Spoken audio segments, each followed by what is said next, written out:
Ka pai. Well, tēnā koutou, kia ora everyone. It's Carl Burrows here from Haka Works. We're back again. We've had a 6-week break because we had the holidays, summer holidays over here in Europe. And part of that time I was in Germany, and I went past the town that Ripeka is living in, but I didn't manage to catch up. So I'm really pleased to catch up with her today. You can see her right now. We're just a bit concerned about the quality of the broadcast because she is a bit pixelated. I hope it's okay from your end. George Ngamotu says kia ora from Berlin, and Tiaka Kahi, kia ora e hoa. Thanks for joining us today.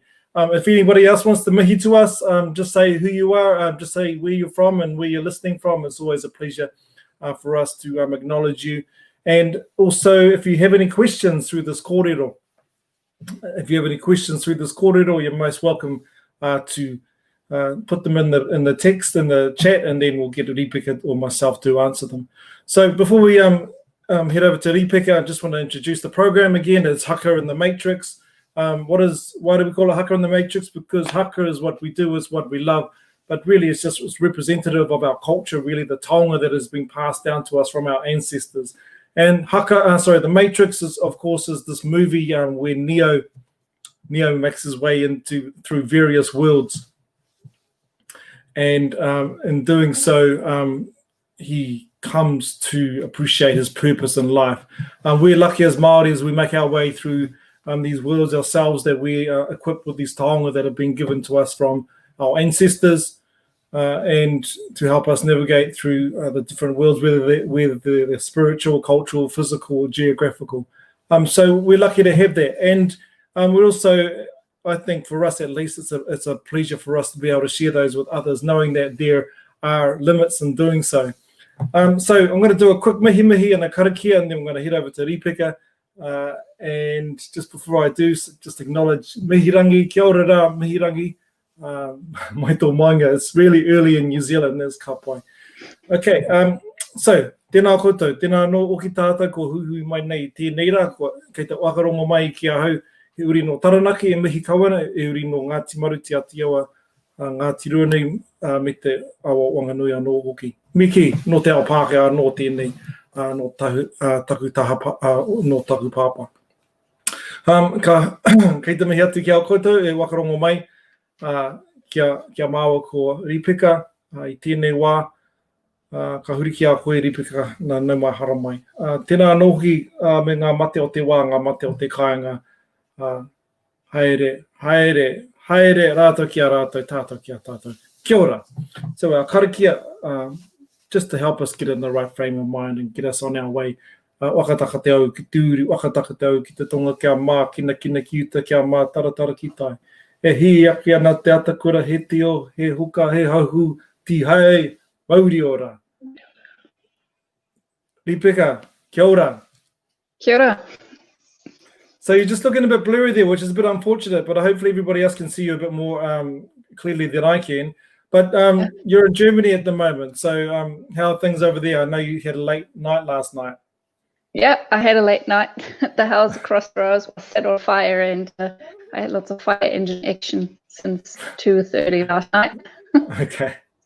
Well, yeah. I'm just really pleased to have you on the show. And we've spoken before, and I know a little bit about you. And I see Kane Harnett over in Copenhagen. He says very happy to see Ripeka bringing insight into the subject of Maori cultural appropriation in Germany. And this is why we got you on board, because I just really want to go straight into this kaupapa, and then we'll get back on to talking about you and your connection to Te Ao Maori.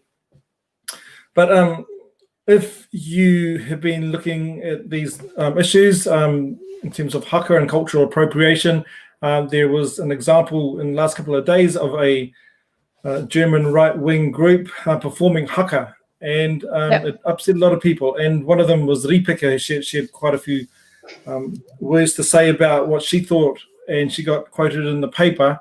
So I just really wanted to ask you, Ripeka, I mean, not everybody knows what happened. So are you able to shed some light on what happened? Yeah. So over here in Germany, we have kind of like a split in society. So there are some people who are protesting really intensely against Corona and the restrictions that we're enduring at the moment. So there were some demonstrations all over the place, and lately there was a big one in Berlin as well. You might have followed that. So there is this magazine over here, the Spiegel, and they have made a video which they have called like the best of Corona idiots, pretty much. So they have crazy people all over the place. And in there was a scene where you could see a group of people performing a haka, and that was actually not in Berlin, that was in Stuttgart. Okay. And so they're wearing red t-shirts, and on it says something like, "I'm free, I'm this, I'm that," whatever. It's really weird, and it's really bad what they're doing. So anyhow, that and so already in the morning at 6 a.m. I got the first messages, people saying, "Did you see this? Did you see this?" And I was like, "Oh, what did I see?" So I went online and I watched it, and I was like, "Oh my God." Ripeka, I think you've been quoted as saying, "What the fuck are these people doing?" Yeah, exactly. Do you want to tell us a bit more about my thought? Yeah. Okay. At 6 a.m. in the morning, exactly. And then it went on over the day. So there were a couple of people informing me sort of that was online. And yeah, I was like not happy about it, let's say it like that. And so, yeah. Okay. Oh, I just wanted to know, what I found really interesting about this, well, one, there's two issues. One is that these German right-wing people who embrace this Nazi kaupapa think that haka is really something that, can support what they do and empower them in what they do. And then there's this sort of kind of a crossover between, the right-wing elements of what's going on, and also people who are into self-empowerment and, the new age hippie side of things seem to be coming together in this moment. It's just really kind of weird, and then it's mixed up with Maori culture. Yeah. It's really weird over here. Like, so we have this kind of new age people anyhow, all these, I don't know what to call those kind of people, criticizing state measures and being very scared of restrictions and generally very, against lots of things, let's say it that way. And then they're going on the street, and the right-wing people using this for their kaupapa as well. So they're joining forces, sort of, for some people not even knowing they're standing right beside like right-wing protesters. So because if you go on the street, you see like old people standing there and saying, "Oh yeah, stupid masks, I don't want to wear masks, oh, they're all hurting us here, and I don't have free right of speech," and those kind of things. And in the background, someone is waving some like Nazi waves, flags, and you think, okay, this is really odd. And if you ask them and you say, what's happening behind you, and they say, "Oh no, we don't." And I guess that's part of it. It's kind of like a weird mixture happening here at the moment, with lots of uncertainty and frustration. I think people are really frustrated. All right. So no, I get that. It's not.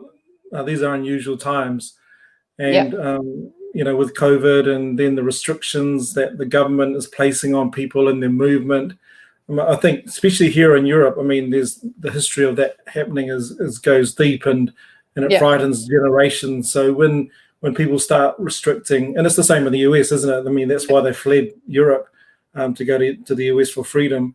So when they see their freedoms are curbed, it comes out in weird ways, and it brings all sorts of people together that wouldn't normally be associated with each other. Yeah. But what's that? Is there anything? How does that apply to where does the haka fit in that? Or what was your why are you so opposed with them performing haka? First of all, so it was led by a woman. Okay, we can discuss that. But then the person was kind of like the leading person in a way. He has really clearly spoken out in some other newspaper and social media comments that he doesn't want to have racial mixtures. So it's really clear that what perspective he has on life, as well as the people he is surrounded with. So, and I'm thinking, it's a bit like weird, like you're using something from an indigenous culture, which is apparently brown, and then you're you're representing a white supremacy, a white culture. Yeah. So I mean that by itself is already weird. And then I think as well that they use the haka to, I guess. So what they were saying is they were doing it because they wanted to show strings, and they wanted to gain power from it in a way. But my feeling was they were doing it to declare war onto the German government. And I thought it was totally inappropriate in just so many ways. Okay. So no, I agree. It was really just a huge lack of understanding what tool they were using and what they were doing there, you know? Yeah. I mean, I agree with you personally. I think for racist people to use haka to express their thoughts is kind of a bit ironic. Because it comes from a source of people who are a minority in their own country and often subject to racism. That they use it against they use it against the German government. I mean, there's nothing unusual about using haka in that situation, I suppose, in terms of protesting or showing your feelings. And I just want to try and tease this out a bit. I mean, at home, for example, people use haka for the purposes of protest. Is it the fact that they're just Nazi that were opposed to this, or the fact that they use it as a protest tool, or they use that they're not Maori? What are the things that really get in your goat when you think about this? Or is it all of them? Me personally, first of all, that they're Nazis. I mean. That is a huge issue for me. Or I don't know if I can call them Nazis because I need to be politically correct, but say that they're people where it's clear what their political opinion is. I think this is a real issue. And I think as well the fact how they have done it, it was just really bad as well. You could see that they didn't know what they were actually doing. They didn't understand what kind of tonga they had in their hands there and what the power of this tool is. And what it actually represents. So I thought it was not just politically bad, it was also badly done on top of it. So I think they're using it from a place of ignorance as well, aren't they, is what you're saying? Yeah. Hey, I'm just really interested in what other people think, because we've just got Sarah Bjorg Lundsberg here. Maybe you know her. She says, I'd say ignore them. They want people to turn their heads and look at them, but they are not worth the attention. I think that's a really valid viewpoint. We do make a big fuss out of the haka, and it's something that's really precious for us, but really for most people, it's something that will just come in a blink and be gone. It's not even an issue unless we raise it. But if anybody else has any other thoughts out there, it'd be really good to hear what you think. You're welcome to write them in the text below. Have you got any other thoughts you want to add about this particular incident? Because I mean, I know just with yourself and myself, and I know you do some work with Kane, just the idea of sharing haka and teaching it to a point where others are able to perform it is obviously something that you're not opposed to yourself. But this is a situation where it's quite obvious where, it is used I think, in a negative way for the wrong purposes and in a place of ignorance. How do we find this like balance? Where good question. Don't know. I mean, I can't speak for Maori. You should know that. Well, this probably brings me to what I want to talk about next, and it's might help sort of flesh out the answer here. The reason why I'm talking to you, of course, Ripeka, is because you've been on this journey where you come from Germany. And you spend a lot of time in New Zealand. You spend a lot of time studying Maori culture, and you made your way back and happen to be involved in sharing Maori culture from where you are. So just, I think maybe if we can talk about that journey a bit more, we might be able to hit that, go back to explore those issues again. So do you want to tell us a little bit about yourself and how you started this journey into Te Ao Maori? Yeah. So I've studied over here history and art history, and when I had my master's degree, I went down to New Zealand just for holiday first, and I like all Germans, I loved it, and I thought, okay, I don't want to go back really. So I had to go back. So I went back to Germany, applied for, I think, 300 jobs in 6 months. Couldn't get anything, and was just like, screw that. I go back to New Zealand. So I sold everything what I had, kgs in my backpack. That was my whole life picked up. And I went down to New Zealand. And with a plan, or not really a plan, I just thought, let's see what happens. I don't know what's going to happen. Either I stay here and learn a lot and have a good time and work and do things, or I figure something out that I can stay. And so I went down, traveled a lot, like backpackers do, and then winter came, and yeah, freezing cold. I decided to go to Wellington. When I arrived in New Zealand first time, that was quite interesting, that experience of how different New Zealand is from Germany or from Europe. Different sounds, different smells, the opposite season. That all like inspired me, and it all shocked me a little bit. And I remember the moment when I walked on Queen Street, and a Maori man came towards me with a moko. And I had never seen it before. I knew it was there. I had seen videos, I'd seen photos, and suddenly it was real. And that was the moment that I'd never forgotten. It was the moment where I thought, whoa. And I could not even turn my eyes away. I was like really embarrassed, actually, because I stared at him and I was just like, oh, what's this? And in my head, it was just going around, and all these pictures came and everything. But I've read about it, and I was just, seriously, it was just such an intense moment. So that kind of moment that never went away. There were more and more questions coming about culture and the history of New Zealand and Maori people. And so in the end, I decided to do a PhD. Yeah. So I went to Victoria, to Te Ao Maori, and Peter Etz was my supervisor. James Village for a while, and so I had a couple of other advisors as well. And so I decided to write my PhD on the interactions of early settlers with Maori in Wellington, Nelson, and New Plymouth. With the Wakefield, Wakefield company? Yeah, the Wakefield settlements, exactly.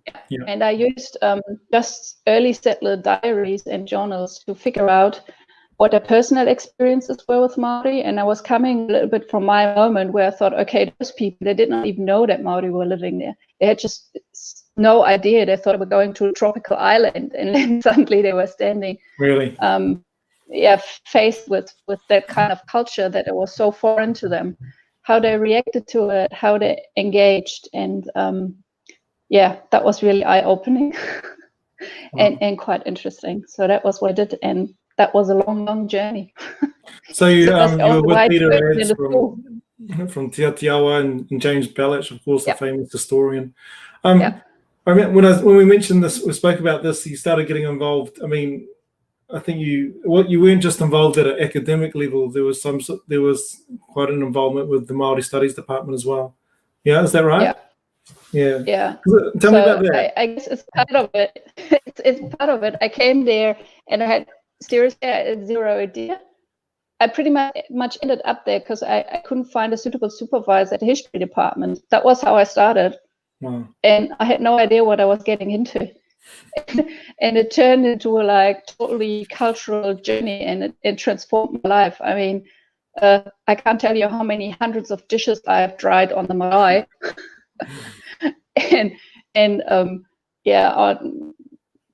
Just people took me along to huis and introduced me to people, and it took a long time to gain trust. I think tell me about that, 3 years ago.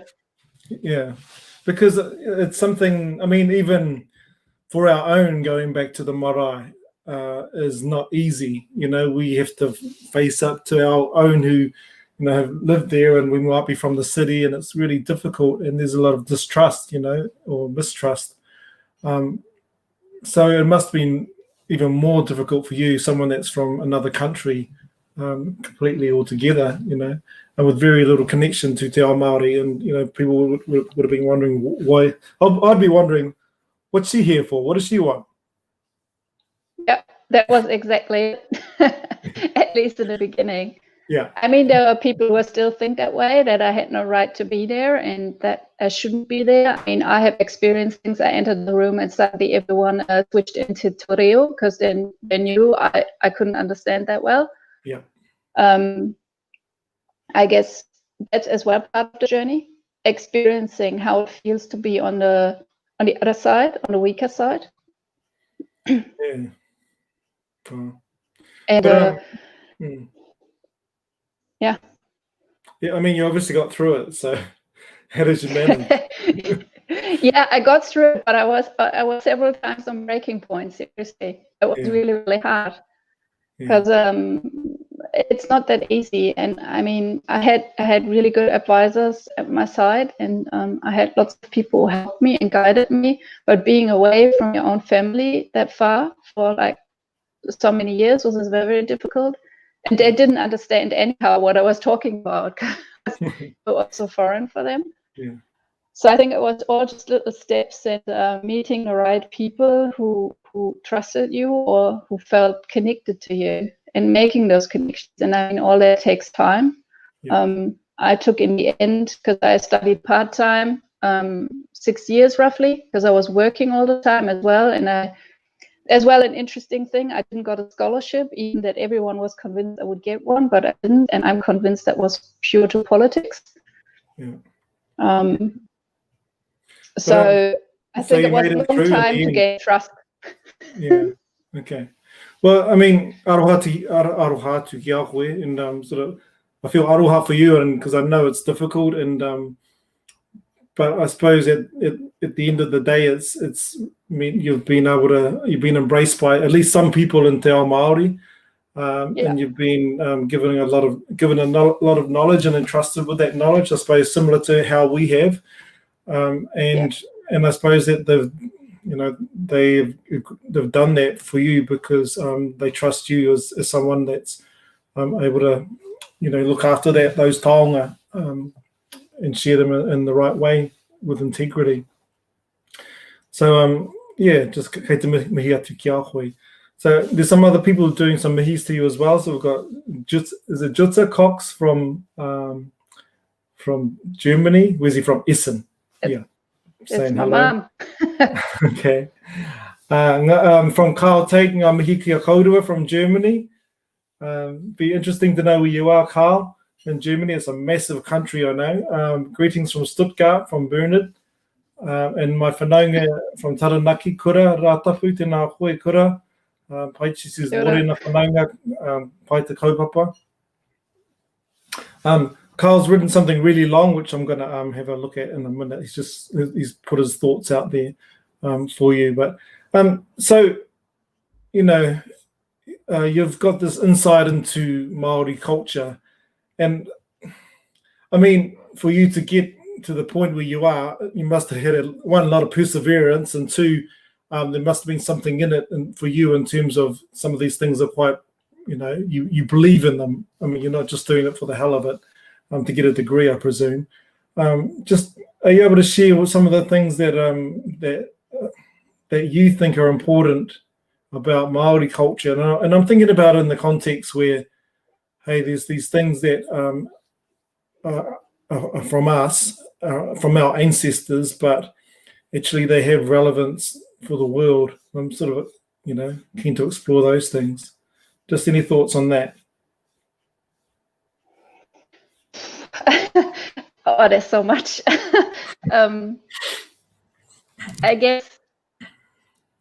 I think embracing a culture that makes so much sense in its deep beliefs. I don't know. I felt like everything made sense, just the stories, where the things come from the creation to God, to where we have got the gifts from, the tikanga around things. Everything like merges with the other, and everything affects the other. It was just that was just so eye-opening for me, and it just made sense. Everything suddenly made sense. There was not so many questions anymore. Yeah. Okay. That was so. You're talking about the interconnectedness of all things because of how we look at the world through whakapapa and tātai whakapapa, and from rangi and papa and the gods to tira tangata. Yeah. Yeah, not just that, but I think as well the whole concept and the whole concepts, you know, like especially when you start using tikanga in your daily life, then everything gets so much easier. For me, at least, it was like that. In the beginning, I thought, okay, so why should we do this? But okay, I go with it, I roll with it, I see what happens. And then suddenly it just became so natural and it was really easy and everything made sense. Do you want to give us an example? So, for example, and I mean, I'm practicing those kind of things, yeah. So, here at home in Germany, some people look at me funny, but the idea that head is the most sacred thing. I don't want anyone to touch my kid's head, and it's fine, and it's really good for them. And so I practice this really strongly here, and it makes my kids feel connected. When I leave my kids for daycare, and I feel connected with them over the whole day because I don't see them for many, many hours. And if I don't do that, they're not as settled when they walk into school or when they walk into daycare. So you can see the effect that it has on people, and it's a different way of connecting to each other. So these are just little things that I do here in my daily life, and that I've taken over here to Germany, and yeah, they work really well for us.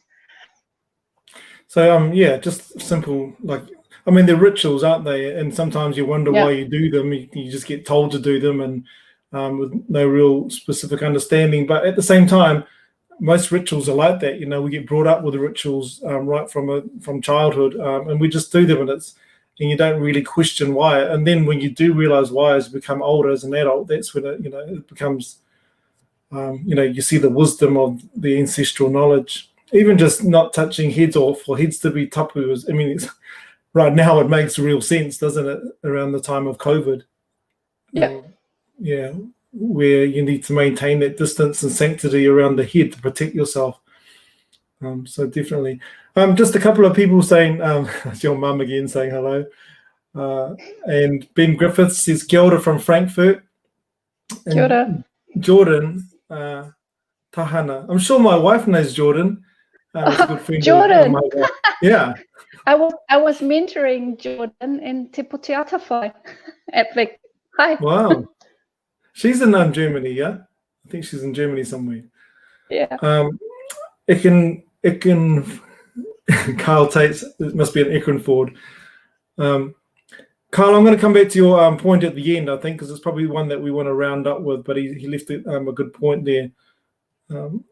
And then Bernard as well has got a couple of comments. I'll come back to them later. So just tell me how you left New Zealand and you come to Germany. What were your plans, and how did you end up doing what you're doing now? You got to tell us what you're doing, of course.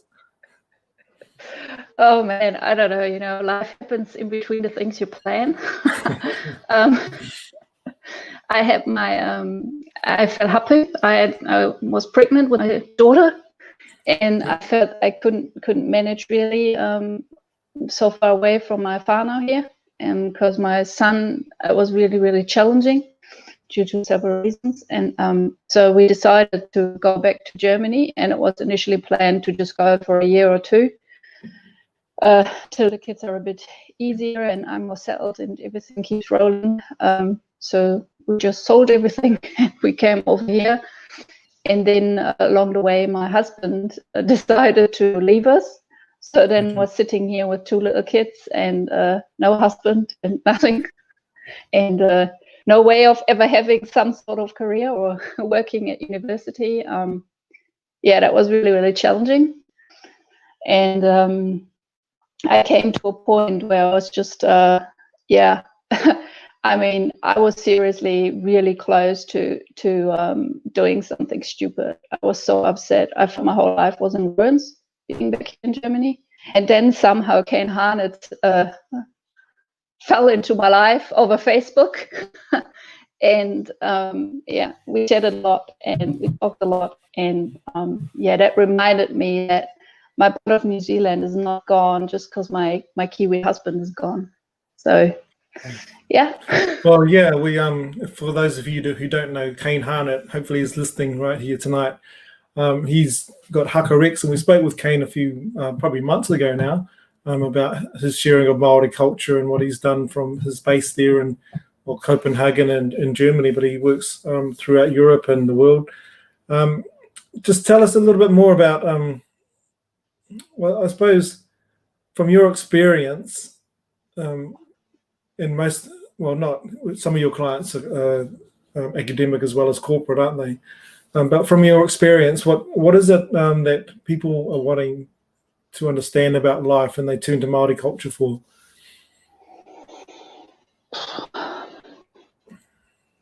I don't think that sometimes they do not even come with a specific question. I think they're just intrigued by it. I mean, it's so foreign. No one has any knowledge about it, really. They have some ideas, they have some wishes, especially here in Germany. Everyone has the dream to go to New Zealand. Everyone wants to be in New Zealand, and it's like the land of milk and honey. Like, seriously, that's what I'm hearing all the time. Why did you come back? How could you leave New Zealand? It's so beautiful. And when I tell them what's not so beautiful in New Zealand, they're actually like, oh, really? We didn't know that. So I think that's a big part of it. It's just so exotic. But then when they start tapping deeper into the knowledge that's there, it makes them kind of question where they're at. It rattles on their foundations. So yeah, just a couple of things I thought of just then when you were talking was, and it comes back to what you were saying before about how we do these rituals without really understanding the depth of them, and we don't have the words or language, but we know they feel right, you know. And I think when people from Europe see Maori or their understanding of Maori culture, or they're left with impressions, it's something difficult for them to talk about, but they know it's sort of something's happening which sits deep within them and opening something up deep within them. Yeah. I mean, we are socialized in a way that we don't show our feelings over here. Yeah? Mm. So, I mean, no one's singing here really. No one is showing emotions, or the emotions you're getting are limited or always very angry. And I feel like the idea of just letting your emotions flow, like for example at a tangi, you know, it's okay to cry, it's okay to be upset, and it's part of the process you're going through to grieve. Over here it's like, pull yourself together. So that's just a huge difference, I think, and Maori culture can offer that it's okay to go through those emotions, and it's okay to have them and to voice them. It's okay to be physical, all these kind of things that as a German, you're not allowed to do. It's okay to raise questions, to ask questions, you know, like in Germany, I think that's the biggest difference.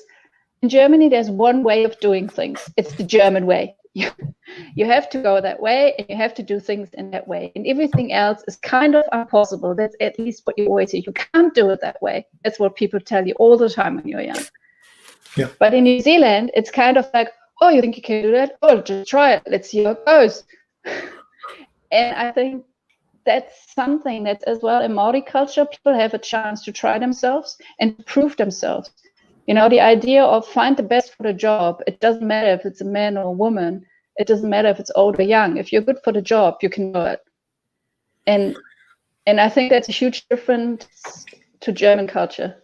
It's just totally. I think I have a really good friend who's over in Berlin, and she's from New Zealand, and she's quite strong on her views about the German way of doing things, and she finds it really frustrating. But just coming back to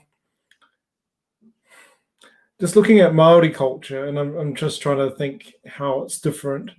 And you talked about, you know, asking questions or raising questions, and I think what we have, maybe this is what you mean. What we have is a culture. Well, we have all these rituals and processes which allow people to take their space and speak what they really think is important. And I'm just talking about the hui process or the dispute resolution process. When it's your turn and you're invited to speak, you're able to get up and say what you want, within reason, but people are able to be emotional. People are able to cry. People are able to be angry. People are able to throw accusations and things because we realize it's a process of emotions, and it's not just about efficiency of outcome, I suppose. I think there's something that the world can learn from Maori culture. And I think about this diversity and inclusion kaupapa that's quite strong over here in Europe and in the US at the moment. I think in terms of diversity, I think Maori are really good at embracing others. How do I say this? We have the rituals, if we want to embrace others, to acknowledge people and give them space to be who they are. And I'm talking about pepeha, where we say, I am from here, this mountain, this river, from these ancestors, and you're acknowledged for each in ourselves individually, but also how that connects us to each other. I think we do that. Yeah, that's interesting. Like, I did a seminar at a university with some young students, and part of that was that we introduced them to pepeha. So we let them do their own pepeha, and we had a broad range of students with different cultural backgrounds, and it was really, really challenging for them to go through the process. So the question was, why does it matter? Why does it matter where my grandma came from? And we were like, yeah, just do it. And so they did it. And then at the end of the seminar, so we did it right in the beginning. We let them write it all down and think about it. And that was just to introduce them to it. And then in the end, after 3 days of work with them, we said, okay, and now everyone gets up and gives his pepeha in his own language. And it was such a strong and powerful moment when these young minds were standing there. And one girl I remember vividly, she stood up and she spoke, I think, what was it, Polish or something? And tears were running down while she was talking about her family connections. And then she sat down, and afterwards she came to me and she said, I've never thought about those things. It's the first time in my life I feel connected to something. Yeah. So I thought that said a lot, just doing it. I suppose I just want people to pick at home, if anybody's listening, just to realize that, we've done a lot of these pepeha workshops over here as well, Ripeka, and people, it's usually the first time they've been invited to say, this is who I really am, because usually when they go to work, they're just bringing their skills, their university they went to, the last job that they went to, and this is all that they're told is important. But of course, you're not just those things. You're the real part of you is the authentic part of you is where you come from. How you're connected to the land, how you're connected to ancestors. What are the values that have been passed down, which says this is who I am. And even if it's a shocking history, you might not even connect to or you might hate your grandparents or your parents for whatever reason. That's still your story, you might reject all their values outright, but that is your story, and it's because of them that you do reject them. So and we have a lot of people who are from minority backgrounds, and it's like the first time they've ever been able to say, I come from Jamaica, and my people were brought from Africa as slaves to Jamaica, and then I made my way over to here in the UK. That's the first time they've been ever able to say that. And they talk about their slave names and where they might have come from. And it legitimizes and it validates who they are. And I think and my message really is I just want our people to know that we have some really valuable tools and beautiful taonga that have been passed to us that could benefit others. And we need people out there like Ripeka and Kane and others sharing them. So, kapai, that was what I wanted to say. I'm just going to say, just quickly, before we wrap up, there's just a couple of people. Bernard has been writing a whole lot of stuff about books to read and books he wants to translate into German. Who else? My cousin, Michelle, Stajanovic in Waitara. Kia ora, cousin. Nice to hear from you. And Silke Knoll, I talked to a Maori colleague recently, and he found that Germans show their feelings more easily than Pākehā. That's interesting. The English heritage isn't easy. Okay, who we got? Jacqueline Tamati, Mori Nakala, and Ripeka. And this is my Samoan whanaunga here, Leanne Unasa, over here, saying this is all part of being your whole self, bringing your whole self to work and encouraging movement. Ka pai. So I just really want to finish off and, just really, I think we've come full circle and, just the opportunity to get to know you and how you've embraced Maori culture and really helped me to understand how you feel about what happened over in Germany the other day with that right-wing group who we think, embraces the Nazi culture. We're using haka to express themselves. It's a bit really disgusting and ironic, really, for them to do so, considering, where our culture comes from and the fact that it's ironic because they're racist and they're using Indigenous culture to shape their feelings. So, just a couple of comments from got Carl Tate, sort of supporting what you were saying, the bastardizing of te reo, having no understanding of what the haka means, the concepts of mana wairua, but the most confusing part is the acceptance and the use of haka by the specific individuals, such as a Nazi group, and ignorance teaching haka there as well. Okay, and Kane popped in at the last minute.